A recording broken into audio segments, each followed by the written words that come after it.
hermanos, muy buenos días a todos. Vamos a tomar la Biblia, ponernos en pie. Nuevamente quiero que me acompañen a la carta del apóstol Pablo a los Gálatas. Y hagamos lectura del capítulo 6. Quiero que hagamos lectura desde el versículo 1 al versículo 10. Gálatas 6, del 1 al 10. Dice la palabra del Señor: hermanos, si alguno fuere sorprendido en alguna falta, vosotros que sois espirituales, restauradle con espíritu de mansedumbre, considerándote a ti mismo, no sea que tú también seas tentado. Sobrellevad los unos las cargas de los otros y cumplid así la ley de Cristo. Porque el que se cree ser algo, no siendo nada, a sí mismo se engaña. Así que cada uno someta a prueba su propia obra, y entonces tendrá motivo de gloriarse solo respecto de sí mismo, y no en otro, porque cada uno llevará su propia carga. El que es enseñado en la palabra haga partícipe de toda cosa buena al que lo instruye. No os engañéis, Dios no puede ser burlado, pues todo lo que el hombre sembrare, eso también segará. Porque el que siembra para su corrupción, de la carne segará corrupción, mas el que siembra para el Espíritu, del Espíritu segará vida eterna. No nos cansemos, pues, de hacer bien, porque a su tiempo segaremos si no desmayamos. Así que, según tengamos oportunidad, hagamos bien a todos y mayormente a los de la familia de la fe. Podemos tomar asiento, hermanos.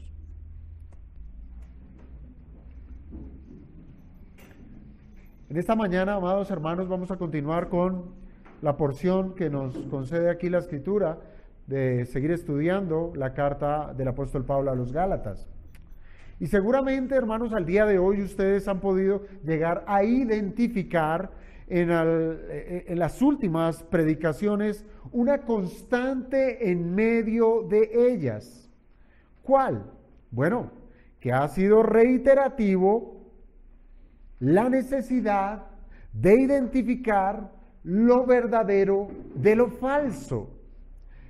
Hermanos, esto lo he hecho no con la intención de discriminar a nadie, pues hay quienes pueden llegar a concebir que mi predicación ha estado en considerar hacer una separación entre ovejas y cabritos. Y les recuerdo, hermanos, que se trata de un asunto que solamente nuestro Cristo ha de hacer al final de los tiempos. Pero lo que sí quiero, amados hermanos, es que nosotros hoy podamos entender que estamos viviendo tiempos que son sumamente difíciles, son tiempos muy peligrosos, y que al igual que lo que sucedió en el primer siglo, cuando la iglesia nacía y estaba en sus primeros caminos hacia la santidad, allí mismo comenzó a aparecer una mezcla. La mezcla se presentó en medio de la congregación. ¿Y esto debido a qué? Debido a las falsas doctrinas y a las falsas filosofías que se estaban introduciendo en la iglesia. Y esto trajo confusión, esto trajo división, esto trajo conflicto en medio de la congregación.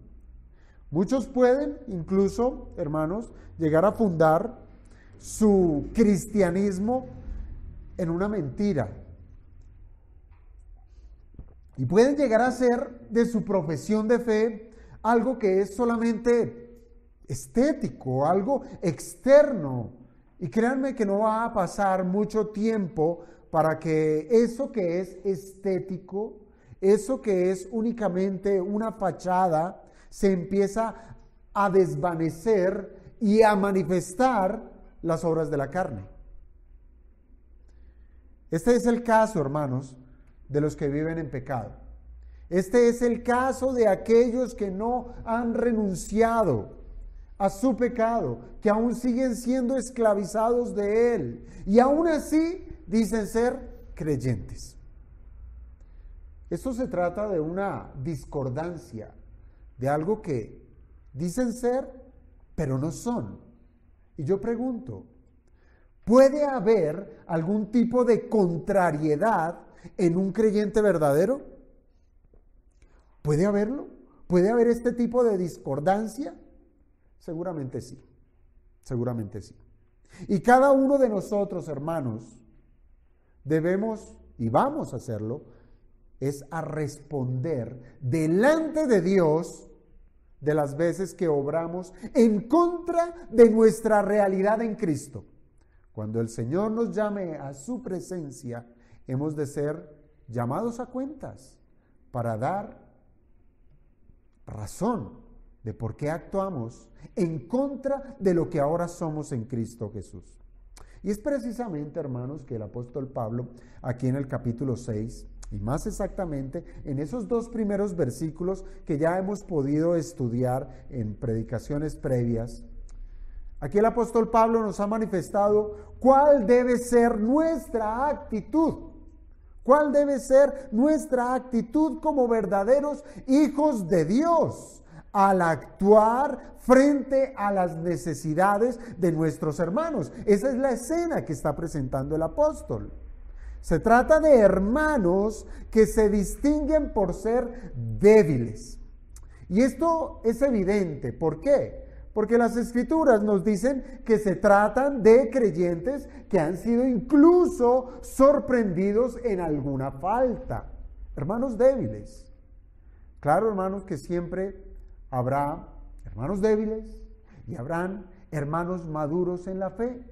Hermanos que van más adelante en la santidad y hay otros que irán pasos atrás respecto a esas responsabilidades de la vida cristiana. Pero aún con todo esto, hermanos, Pablo nos está advirtiendo que incluso el hermano que es maduro en la fe debe estar vigilante, pues tiene todo lo necesario como para ¿qué? Como para caer en el mismo estado de su hermano débil. Hermano, de no ser así, si esto no fuera verdad, sobrarían las palabras del versículo 1 que nos dice, considerándote a ti mismo, no sea que tú también seas tentado. Entonces es una advertencia para todos los creyentes, es una advertencia aún para los hermanos maduros en la fe. Estas palabras, hermanos, son una advertencia sumamente solemne.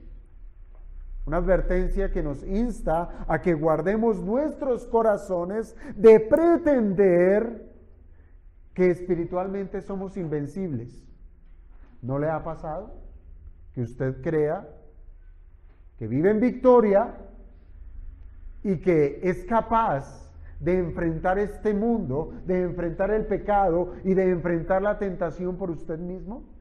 Pues bien, a la verdad, hermanos, piense que hasta el hombre más santo que pudiera existir sobre la faz de esta tierra, ese hombre será llamado a la presencia de Dios, será puesto delante de su presencia y tendrá que responder de las veces que actuó en contra de su fe. Hermanos, si nosotros no somos percibidos por este asunto, si nosotros no tenemos claridad en esto, podemos caer en un pecado, y es el pecado del orgullo. El pecado del orgullo. Pero el pecado del orgullo tiene muchos matices, y el que nos presenta, o nos va a presentar el apóstol Pablo en el versículo 3, tiene que ver con el pecado de la presunción. De la presunción. Y de esto es lo que vamos a tratar en esta mañana. Es de esto lo que el versículo 3 nos va a direccionar, de considerar nuestro corazón que puede llevar a ser caído en el pecado del orgullo, más puntualmente en lo que tiene que ver con la presunción. Entonces, hermanos, no solamente el que profesa ser salvo y vive en esclavitud del pecado se engaña. No solamente él, no solamente el que por fuera vive un cristianismo de fachada, externo, y su vida nunca ha sido transformada. No solamente él se engaña, sino que también el creyente que de manera descuidada presenta actitudes que van en contra del cristianismo bíblico. Un cristiano puede engañarse a sí mismo. Hermanos, no es raro, no es extraño ver en medio de las iglesias locales a hermanos, e incluso a hermanos que pueden llegar a ser parte del liderazgo de la iglesia, pueden llegar a ser ancianos, pastores, maestros, incluso diáconos, que pueden llegar a jactarse de su posición, de jactarse de su condición espiritual, como si ellos jamás pecaran. El ungido, ¿no lo han escuchado por allí? Claro, hermanos, que la posición que va a presentar el apóstol Pablo no es la de querer llevar al cristiano a suponer que su vida es una miseria, que es un miserable por ser un pecador. Esa no es la intención de Pablo, cosa que puede, si fuera así, cosa que puede llevar a un hermano que se ha humillado de esa manera, puede llevarlo a que baje su guardia, que debilite sus brazos y que no le sirva a Dios y que no le sirva a su iglesia. Estos casos son reales, hermanos, porque son extremos. O se cree mucho o se cree nada, ¿cierto? Ambos casos son reales. Algunos cristianos viven sujetos a una miseria autoimpuesta. A una miseria autoimpuesta. Cosa que se evidencia incluso de la manera como se expresan. No puedo, es que me cuesta mucho, aún no es el tiempo, no tengo la preparación, me falta aprender más. ¿O quién soy yo como para ser útil en la iglesia del Señor? Todas estas expresiones son propias de un cristiano que vive en miseria. Y el tema que hemos de tratar el día de hoy, hermanos, en lugar de tratar de este extremo de miseria autoimpuesta, tiene que ver es con aquellos que tienen un entendimiento de sí mismos mayor del que debieran tener. Y lo que vamos a tratar y lo que queremos, o la Biblia, lo que quiere hacernos llevar en esta mañana es a que seamos ecuánimes. Que seamos ecuánimes. Y puede que esa palabra resulte extraña. ¿Por qué? Porque es rara en sí misma. Pero en sí, la ecuanimidad sencillamente quiere decir que como cristianos, debemos mantener un equilibrio en saber realmente quiénes somos en Cristo. Eso es lo que debemos hacer. Eso es lo que debemos procurar saber. ¿Quiénes somos en Cristo? Hermanos, ustedes como cualquier otra persona, y así somos los seres humanos, siempre estaremos haciendo juicios de quiénes somos. ¿De quién es usted? Y la pregunta es, ¿qué parámetros son los que nosotros estamos usando para poder llegar a definirnos? ¿Cuál es la regla? ¿Cuál es la norma? ¿Con qué nos comparamos para decir yo soy? Y traigo un ejemplo. Piense en una entrevista de trabajo. Y esto lo digo precisamente por usar un ejemplo que de pronto es el más común para todos. A usted en una entrevista de trabajo, muy seguramente el psicólogo le va a decir, defíname quién es usted. Defíname quién es usted. Y lo más seguro es que usted va a usar ciertos calificativos para tratar de definir quién es usted. Para tratar de definir su personalidad, su comportamiento, su carácter y demás cosas que lo distinguen, ¿verdad? Pero usted en esa misma entrevista de trabajo llegaría a decir que es un pecador. Seguramente no, ¿verdad? Seguramente no. Tal vez lo que usted dice de sí mismo es solamente la parte positiva, lo bueno, ¿cierto? Aquello que solamente los suyos, los más allegados, los que le aman, le han expresado de manera positiva. ¿Esto con el fin de qué? De tener una buena impresión de quien le está entrevistando, ¿cierto? También puede llegar a ocurrir, hermanos, en otros contextos, que usted, no en una entrevista de trabajo, dejemos ya ese ejemplo a un lado, sino más bien usted puede estar buscando no necesariamente dar una impresión positiva, pero sí darse a conocer de tal manera que quiera despertar en los demás sentimientos de compasión. Esa es otra manera. Y para esto ya usted no va a sacar a relucir sus capacidades, ya usted no va a sacar a relucir sus estudios ni su abolengo. Más bien va a tratar es de disuadir a los demás con la mala suerte que le ha tocado vivir. Es que yo soy un hombre muy de malas. A mí me pasa esto, me pasa lo otro, no me sale trabajo, no soy bueno para lo uno, no soy bueno para lo otro. Y eso es lo que están vendiendo para los demás. ¿Con el propósito de qué? De despertar en los demás compasión. Cada uno de estos dos casos, hermanos, no son otra cosa que un concepto mentiroso. Un concepto mentiroso, un concepto manipulador para alcanzar lo que su corazón orgulloso desea. Pero la pregunta es, ¿puede pasar eso en la iglesia? Pablo responde en el versículo 3. Pablo responde a esa pregunta. La pregunta, ¿puede pasar esto del orgullo en la iglesia? Pues Pablo dice, porque el que se cree ser algo, no siendo nada, a sí mismo se engaña. Queriendo decir que la respuesta es sí.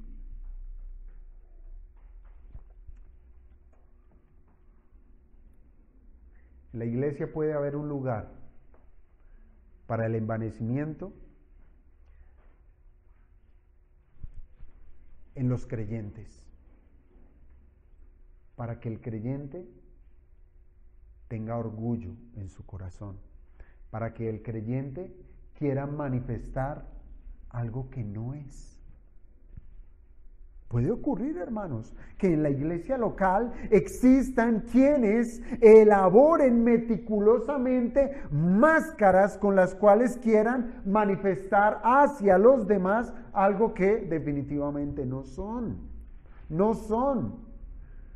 Pero no solo, hermanos, engañan a los demás, no solamente van a procurar engañar a los demás, sino que se están engañando a sí mismos. Tal será su retahíla, tal será su arquitectura de lo que han fabricado, que hasta ellos mismos se van a creer eso. Hasta uno mismo se lo cree. Esto a manera de introducción, hermanos, pero quiero es que contextualicemos este tipo de autoengaño entre la iglesia de Galacia.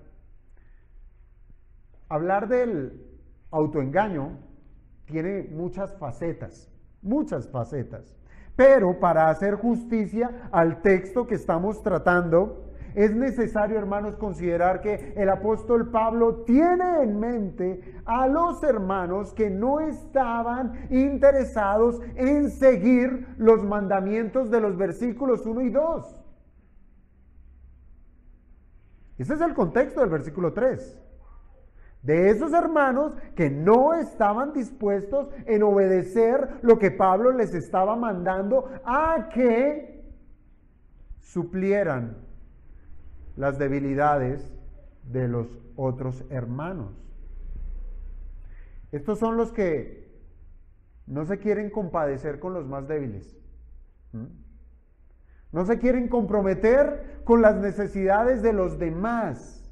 ¿Y esto es por qué? Esto es porque se creen tan dignos en su espiritualidad que no quieren involucrarse con un pecador. ¿Mm?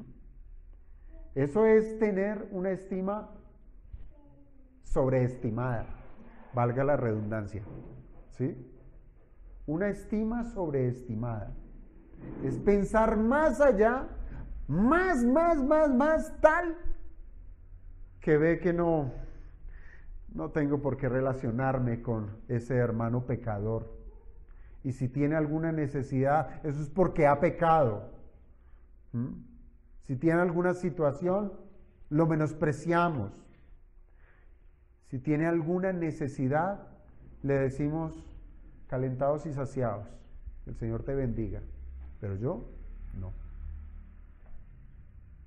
Dentro de la carta, hermanos, dentro de esta carta a los Gálatas, nosotros hemos encontrado que a Pablo le preocupan lo que puede ocurrir en medio de esta iglesia por causa de esas falsas enseñanzas que traían los judaizantes. ¿Qué puede traer una falsa enseñanza? Bueno, trae inicialmente divisiones, puede causar pleitos, problemas, discusiones, en donde la carne puede llegar a aflorar. Todo por las falsas doctrinas. Incluso el apóstol ha sido muy agudo, hermanos, en denunciar precisamente ese tema de las peleas que nacen de las pasiones de la carne.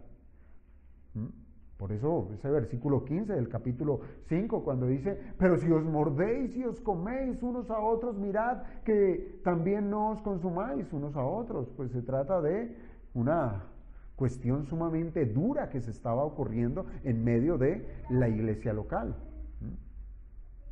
Esa era la preocupación del apóstol Pablo. Y a esta situación, el apóstol quiere que los Gálatas actúen conforme a su llamado. Que no actúen conforme a la carne, sino que actúen conforme al Espíritu. Y a lo que les insta es a que se sirvan en amor los unos a los otros. Eso es, sepan resolver los problemas, sírvanse en amor los unos a los otros, considere a su hermano débil. Cosa, hermanos, que efectivamente en la práctica está en atender esas veces en que nuestro hermano débil se encuentra divagando en su debilidad, tanto en lo espiritual como en lo físico. A ese es el llamado que está haciendo el apóstol. Pero la pregunta es, ¿por qué Pablo, por qué el apóstol tendría que ser tan reiterativo en decirles a esta iglesia que fuesen sensibles con los que están en necesidad? ¿Por qué? ¿Por qué Pablo? Bueno, esto es porque es propio de la naturaleza caída. Es propio de nuestra naturaleza actuar en egoísmo y no ver más allá de nuestras propias necesidades. Y es este dolor que el apóstol Pablo les quiere evitar a los Gálatas. Y no solamente a los Gálatas, sino que también nos lo quiere evitar a nosotros. Y es cuando nos ensimismamos. Nos ensimismamos y no somos capaces de considerar que hemos sido salvos por el Señor para ser parte vital, parte dinámica en el cuerpo de Cristo. Hermanos, de esta manera, cuando Pablo dice, porque el que se cree ser algo, no siendo nada, a sí mismo se engaña, hermano, Pablo está teniendo en mente a aquellos que son espirituales, pero que pueden hacer de su espiritualidad como un caso individualista, un caso de egoísmo, donde en su religión solo cabe ¿quién? Él y Dios. Nadie más, solo Él y Dios.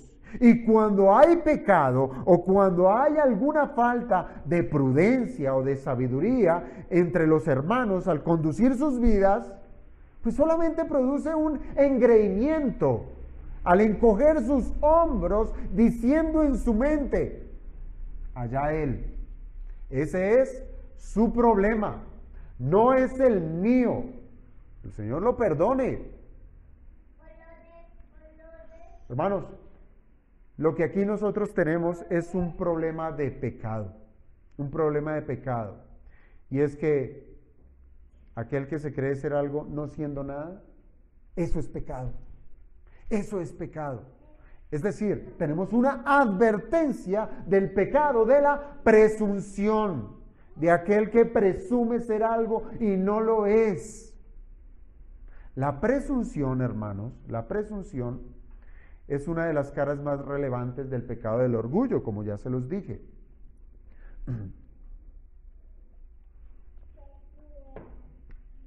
La presunción, hermanos, es un estado en el cual una persona puede llegar a caer.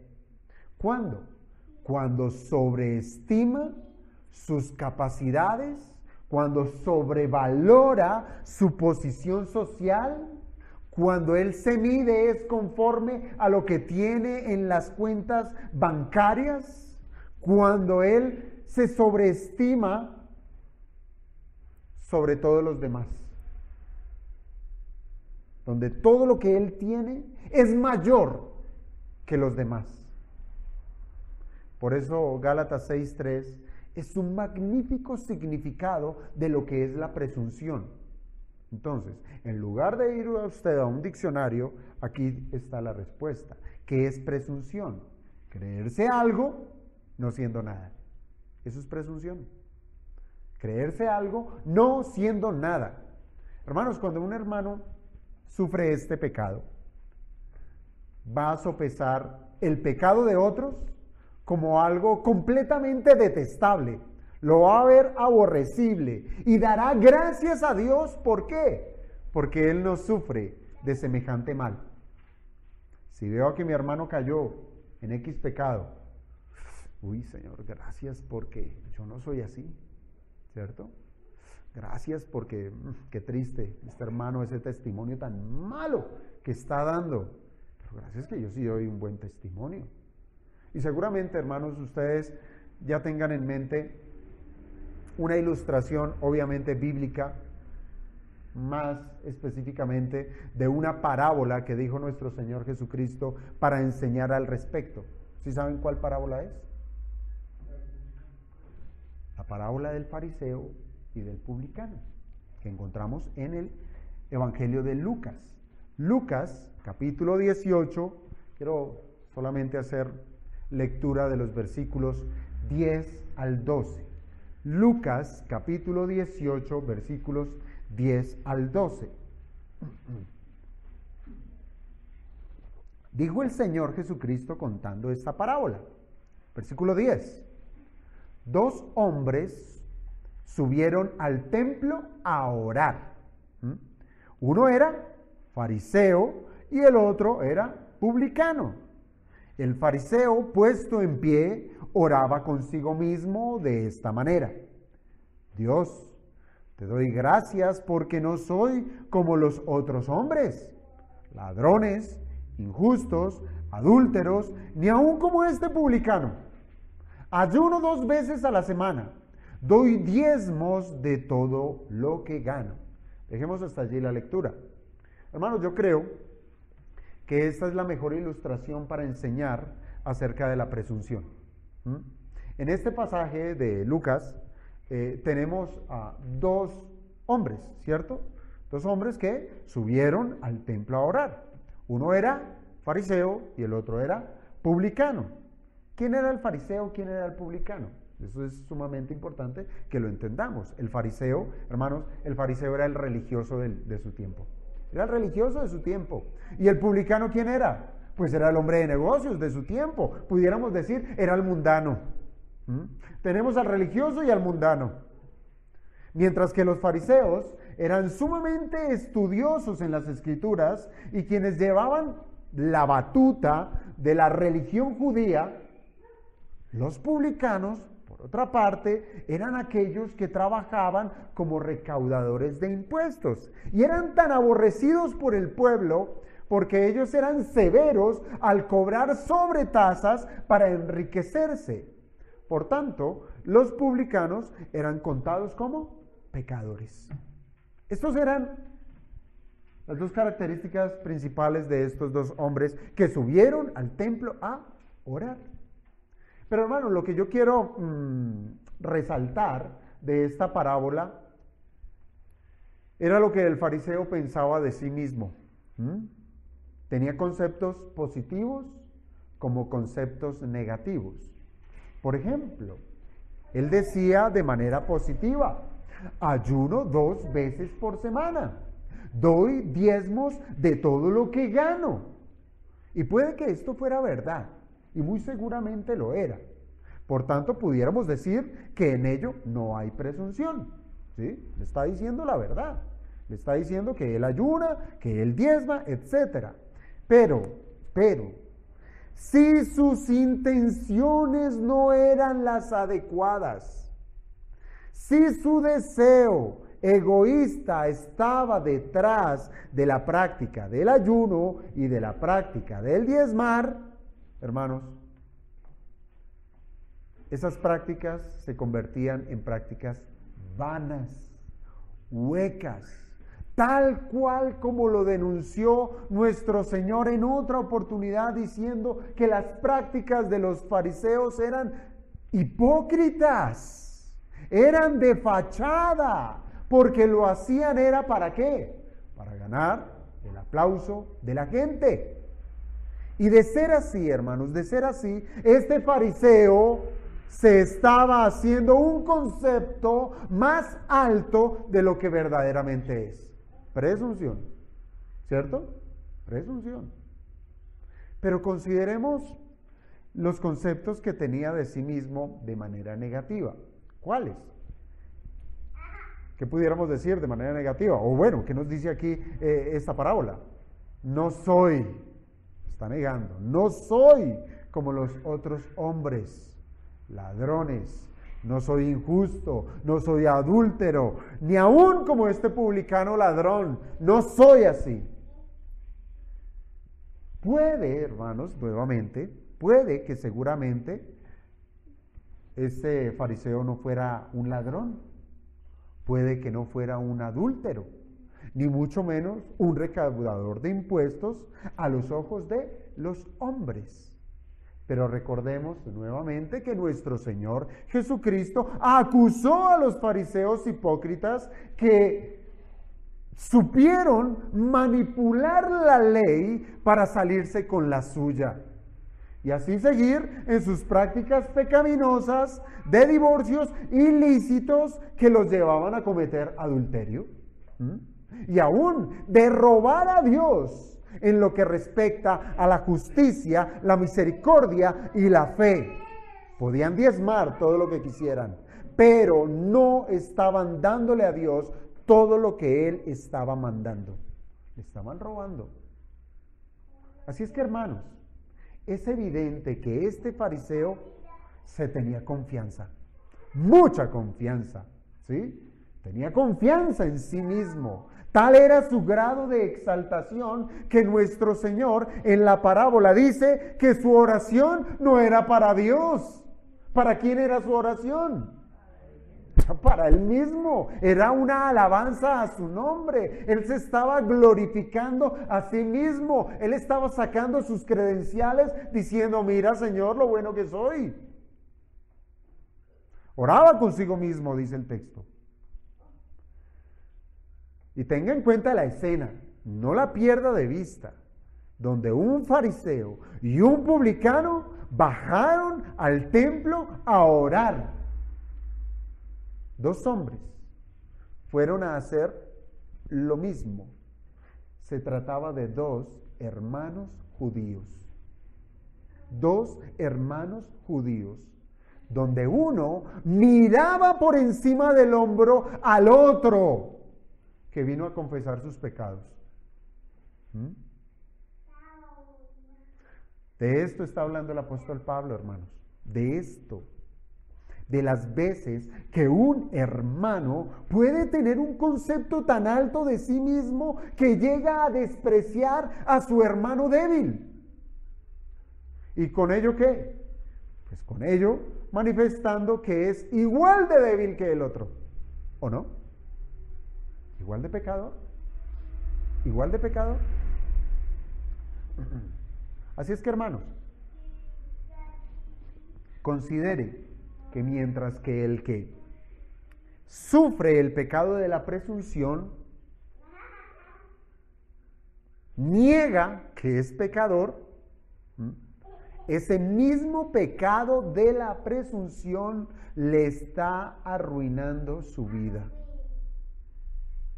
La presunción en todos los casos lleva a la ruina. Piensa en un ejército que esté convencido que puede hacer guerra a un ejército superior. Presume y sale derrotado en batalla. El Señor no dijo, ¿acaso para construir una torre uno primero no echa lápiz y números? ¿Para qué? ¿Para no quedar a la mitad del camino? ¿O no recuerdan el caso de ese hombre de decir, año de bonanza, me ha ido muy bien, voy a destruir estos graneros, los voy a hacer más grandes, voy a, mejor dicho, a llenar esto y me tapé en plata? Necio, le dijo el Señor, necio, ¿no sabes que hoy vienen por ti? Presunción, hermanos, presunción que lleva a la ruina, pues al poner la mirada en algo que es fantasioso, hace de la persona alguien descuidado en sus debilidades. No se fija en que es débil, no se da cuenta que su pie puede deslizar, no se da cuenta que su corazón es engañoso, no se da cuenta que está al borde de pecar. El fariseo salió del templo tal cual como entró. ¿Cómo? Con presunción, con pecado. Tal cual como entró. Como no tenía necesidad de nada, pues nada recibió. ¿Sí o no? No necesitaba nada. Y así muchas veces nos puede pasar cuando venimos a la iglesia. Estoy bien. Mire, alguna vez, eso ya hace años, a una hermana le dije, el Señor te bendiga. Parece como si le hubiese dicho no sé qué. Digo, no, un momentico, el Señor ya me ha bendecido. A mí ya me bendijo el Señor. Bueno, lo siento, perdón. Muchas veces ocurre eso. Tenemos un concepto tan alto de nuestro cristianismo, nuestro, cuando digo nuestro, es ese egoísta, ¿sí? Que podemos llegar a considerar que caminamos 3 centímetros sobre el piso, levitamos, nadie me toque, que soy sumamente santo, que no necesita de nada, va a la iglesia, no necesita del hermano, va a la iglesia, no necesita de la palabra, va a la iglesia, no necesita de la cena del Señor, va a la iglesia, no necesita de la palabra, no necesita de nada. ¿Qué hace la iglesia? Si no necesita. La iglesia es de necesitados. Todos venimos a la iglesia porque necesitamos del mismo Dios, necesitamos de su gracia. El caso del publicano fue diferente. ¿Por qué? Porque él vio su necesidad espiritual. Sabía que era pecador. Se sabía pecador. ¿Y qué hizo con su necesidad? Implorar a Dios. Imploró a Dios para que le salvara. Y al salir del templo fue a su casa justificado. Justificado. Hermanos, es sumamente catastrófico cuando la necedad embarga el corazón de un hermano que se envanece en considerar las faltas de sus hermanos como cosas que a él no le competen. A él no le cuesta abandonar las cosas. A él no le cuesta dejar a un lado lo que ha vivido por años quizás en una congregación. A él no le cuesta salir corriendo. Porque lo que le importa Es el mismo, nada más. ¿Y qué más que creer que su situación, al ser mejor, puede ser usada como una cosa de que gloriarse? Aquel que tiene en su vida presunción, él se jacta y se gloría. Esto es bendición del Señor. Esto es bendición. El Señor ha permitido todo esto para bendecirme, siendo que es un desdichado. Un desdichado. Ahora, piense en esa iglesia de una de las cartas de Apocalipsis que se jactaba. Yo soy rica, a mí nada me falta, absolutamente nada, pero ¿qué es lo que le dice el Señor? Le dices, eres pobre, eres miserable, estás desnuda, no eres nada, estás sumamente mal, tienes una idea de ti mismo tan equivocada, que no estás viendo tu propia debilidad. ¿Por qué ocurre la presunción, hermanos? ¿Por qué ocurre? ¿Por qué el fariseo tenía tan alto concepto de sí mismo? ¿Por qué debiéramos ser advertidos nosotros para caer en semejante mal? Para no caer en semejante mal. Hermanos, lo que nos puede pasar a nosotros los hombres es tener un exceso de confianza. Un exceso de confianza, claro que la Escritura nos enseña y nos llama a que tengamos confianza, pero ¿confianza en dónde? Cristo, ¿sí? Cristo. Y es por medio de su palabra que conocemos a Cristo, conocemos al Señor, conocemos sus promesas, conocemos la esperanza que tenemos en Cristo, y es allí donde depositamos nuestra confianza, nuestra fe. Pero el problema es cuando nos medimos no por la Biblia, cuando la Biblia no es la medida, cuando la Biblia no es la regla, sino cuando usamos cualquier otra cosa. Y si es de menor tallaje que yo, mejor. Mejor. ¿Qué dijo el fariseo?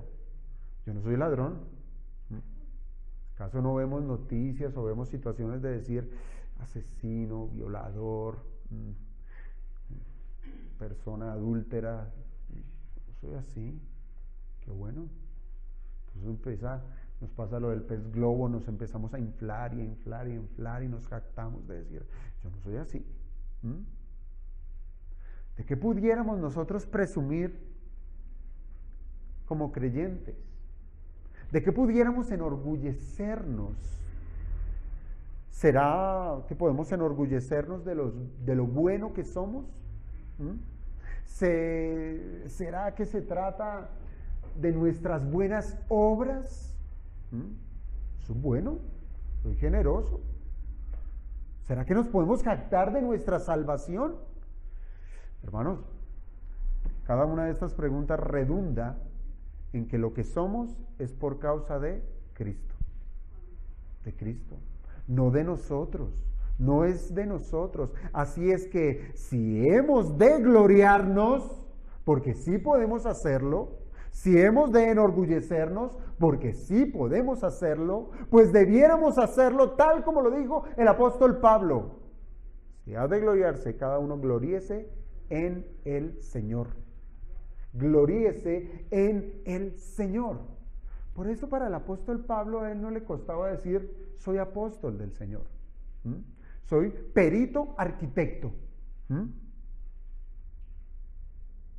Tengo autoridad. No le costaba. ¿Por qué? Porque él sabía y reconocía que todo eso era por Cristo. Era por Cristo. Pero hermanos, el problema ha estado cuando usamos la vara de medir incorrecta, ¿verdad? Cuando miramos a los hombres y nos medimos es con ellos. Nos medimos es con los hombres. Piense, ¿cómo va a salir usted librado cuando se compara con un asesino o cuando se compara con un violador? ¿Cómo va a salir usted? Pues va a salir bien librado, ¿verdad? Va a salir bien. Ese fue el problema del fariseo. Y ese será el grave problema de nosotros si medimos nuestros éxitos, si medimos nuestras capacidades, si medimos nuestras posesiones, si medimos todas esas cosas que decimos tener a la luz del mundo. A la luz del mundo. Pero si usted, hermano, se mide con la verdadera vara de medir, si usted ha sido riguroso de poner su vida frente a la Biblia, si usted se ha comparado con el carácter de Cristo, ¿cuál será el resultado? ¿Cuál será el resultado? Hermanos, la Biblia siempre nos va a mostrar que estamos en deuda.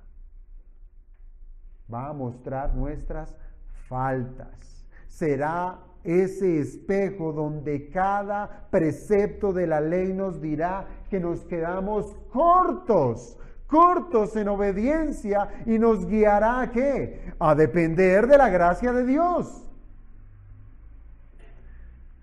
Y será por medio de la gracia de Dios que seremos alentados a avanzar en el crecimiento espiritual, a ser más santos.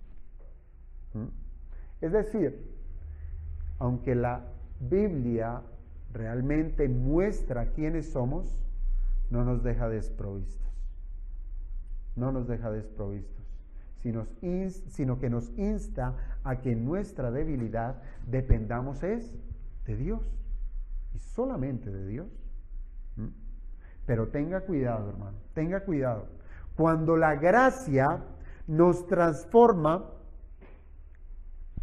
jamás llegue a pensar en atribuirse ese cambio, esa mayor santidad y la virtud de mortificar el pecado como si se tratara de algo suyo. Tenga cuidado en eso. ¿Por qué? Porque de ser así, usted se está engañando al creer que usted nació con la capacidad de hacer lo que es bueno. Y nadie es bueno. Nadie es bueno. Solamente una persona puede llegar a ser buena si es que Dios le hace bueno. Si Dios lo lava, si Dios le perdona, si Dios le santifica. Hermanos, nadie es santo si Dios no lo trae y le lava para sus propósitos, ¿verdad? Nadie puede decir de que por sí mismo alcanzó salvación, nadie, si es que Dios no lo llama eficazmente para que usted se rinda a la propuesta de su santo evangelio. Pero nadie puede llegar a atribuirse todas estas cosas. Niegue que Dios le concede dones, niegue que Dios le concede capacidades, niegue que usted es lo que es porque Dios actuó en su vida, niéguelo. Y usted será un desventurado que quiere robarle la gloria a Dios. Le quiere robar la gloria a Dios. Y fuimos creados para su gloria. Lo que somos, hermanos, lo que somos es por Él y para Él. Somos lo que su Cristo ha venido a obrar y lo que su Santo Espíritu ha aplicado en medio de un ser muerto espiritualmente. Quiero concluir con esto, hermanos. Lo que quiero decir es que la Biblia nos ayuda a ser equilibrados, a ser ecuánimes, a saber quiénes somos. Y esto, hermanos, para que no tengamos un mayor concepto de lo que debemos tener. Y claro, también para que no tengamos un concepto menor. Que no tengamos un concepto menor. Pero piense, por ejemplo, en el caso de Abraham. Cuando Abraham suplicó a Dios, ojo, suplicó, no exigió, suplicó a Dios por los justos de las ciudades de Sodoma y de Gomorra, Abraham le dijo al Señor: soy polvo y ceniza. Tremendo, ¿no?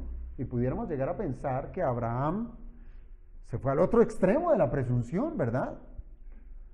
Se fue al extremo ay, mire, no soy nada. No soy nada. Pero no es así. No debiéramos entenderlo de esa manera.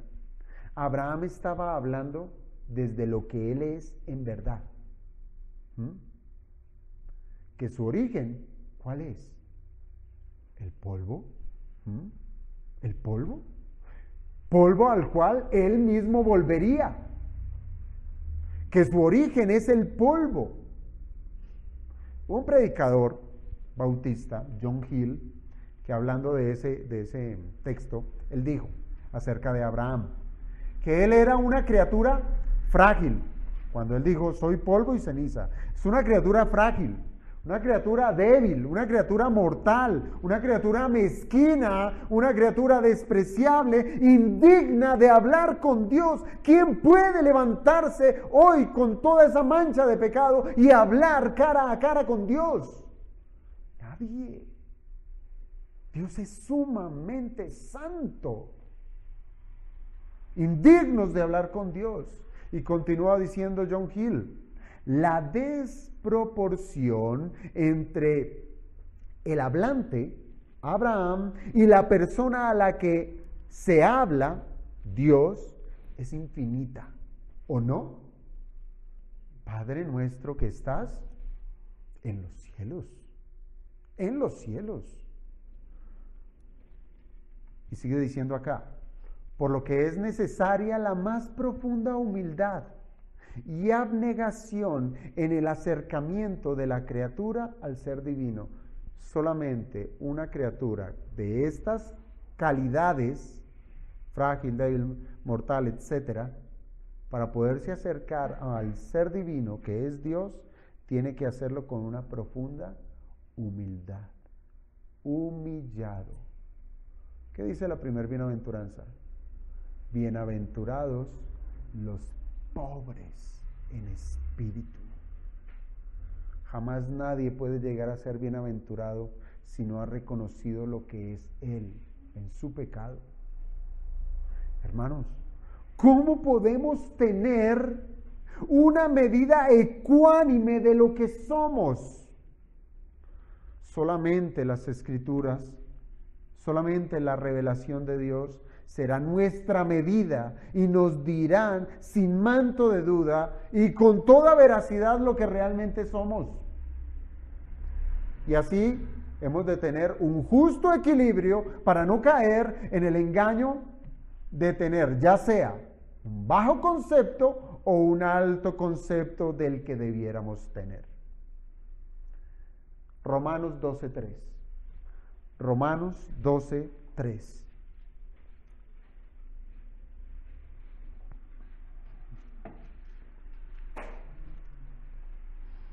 Escribió el apóstol: digo pues, por la gracia que me es dada, a cada cual que está entre vosotros, que no tenga más alto concepto de sí que el que debe tener. Son las mismas palabras de Gálatas 6:3. Sino que, y aquí nos da la manera de cómo ser ecuánimes en saber quiénes somos. Sino que piense de sí con cordura, conforme a la medida de fe que Dios repartió a cada uno. Hermanos, fíjense, aquí la Biblia, las Escrituras, no están diciendo que para tener una medida de lo que realmente nosotros necesitamos, es mirar al mundo, es mirar al vecino, es mirar al rico, al poderoso, no, al pecador, no. Lo que realmente nosotros necesitamos tener para tener la medida exacta de lo que somos es hacerlo con cordura y conforme a la medida de fe que Dios nos dio a cada quien. ¿Cómo ven? No es poner la mirada en los hombres, no es poner la mirada en nuestros talentos, no es poner la mirada en nuestro bolsillo, en nuestra economía. Pues será la cordura que nos vino según la fe que Dios nos dio esa norma y única norma con la cual tendremos un concepto equilibrado. Piense con cordura, a la luz de la Escritura. Piense, ¿qué somos? ¿Quiénes somos en Cristo? En Cristo somos elegidos, ¿verdad? Somos llamados, somos justificados, somos santificados, somos hijos de Dios, somos una nueva creación, somos libres de la condenación de la ley, somos libres del gobierno del pecado, somos siervos de justicia, somos embajadores del reino de los cielos en esta tierra, entre muchas cosas más. Eso es lo que somos en Cristo. Y todo esto tiene como virtud la voluntad de Dios, no del hombre, la voluntad de Dios. Somos lo que somos porque Dios así lo quiso. Gloria sean dadas al Señor. Y solamente cuando con humildad reconocemos lo que somos, con humildad, sabiendo que nada de estas virtudes pudieron ser por nuestra propia cuenta, solo así, siendo ricos en gracia, ricos en misericordia, podremos venir delante de nuestro Dios y presentarnos como polvo y ceniza. No hay otra manera. Solo así, siendo ricos en gracia y ricos en misericordia, podremos venir delante de nuestros hermanos necesitados y dar por gracia lo que hemos recibido de gracia. Dijo el Señor: sanad enfermos, limpiad leprosos, resucitad muertos, echad fuera demonios, de gracia recibisteis, dad de gracia. Y cierro con esto, hermano. En una sencilla frase en la que podemos ser definidos manteniendo la ecuanimidad y no caer en el pecado del orgullo, de la presunción, es sabernos pecadores redimidos. Pecadores redimidos. Y así nuestra condición como pecadores, hermanos, nos hará sensibles a las necesidades de nuestros hermanos, amándolos, de manera que busquemos su restauración, sabiendo que nosotros también pudimos haber caído en lo que cayó nuestro hermano, porque somos pecadores al igual que él, pero con la virtud de que hemos sido redimidos, con la virtud de que hemos sido dotados, con la virtud que hemos recibido bendiciones celestiales con las cuales podemos, con toda gracia, con toda misericordia, con todo el amor, ir al hermano caído, tenderle la mano, llevarle al camino del arrepentimiento, rogándole a Dios para que el Señor le perdone. Ecuánime, ecuánime. Así es que, hermanos, que el Señor nos ayude con este pecado, que créalo o no, es muy común y que está allí, ya sea a manera de raíz, que ya tiene tallo, ya tiene hojitas, lo que sea, pero hay que arrancarlo de una vez y por todas. Vamos a orar.